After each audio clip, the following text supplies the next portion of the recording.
Hi, welcome to Brinda சமையல். இன்றைக்கி நான் என்ன ரெசிபி பண்ணுறேன்னு பார்த்தீங்கன்னா, வாழைக்காய் புட்டு தான். இது வந்து ரொம்ப ரொம்ப ஈஸி. தண்ணியில் கட் பண்ணி போட்டு கொஞ்சம் உப்பு, லைட்டாக மஞ்சத்தூள், கொஞ்சம் பெருங்காயத்தூள் போட்டு வேக விட்டுருங்க வாழைக்காயை. வாழைக்காய் நல்லா, அதாவது ரொம்ப குழைய வேக விடக்கூடாது.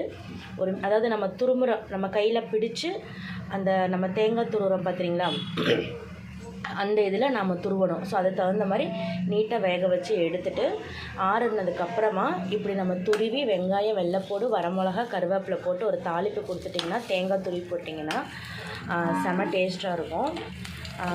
இது பார்த்திங்கன்னா, நான் கல்யாணத்துக்கு முன்னாடி அம்மா கையால் இந்த வாழைக்காய் புட்டு சாப்பிட்டது.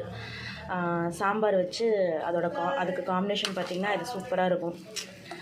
அதுக்கப்புறம் கிட்டத்தட்ட இப்போ ரொம்ப வருஷம் ஆச்சு. இன்றைக்கி நானே அதை ட்ரை பண்ணியிருக்கேன். இத்தனை நாள் அது செஞ்சதே இல்லை. வாழைக்காயில் செய்யணும்னு நினப்பேன், பட் ஏதோ ஒரு இதனால செய்ய முடியாமல் போச்சு. இன்றைக்கி செஞ்சே ஆகணும் அப்படின்னு நான் செஞ்சுருக்கேன். நீங்களும் அதே மாதிரி அம்மாவோட கை ருசி எத்தனை பேர் மிஸ் பண்ணியிருக்கீங்க அப்படிங்கிறத கமெண்ட்ஸில் சொல்லுங்கள். பிடிச்சிருந்தா லைக் பண்ணுங்கள். தேங்க்யூ.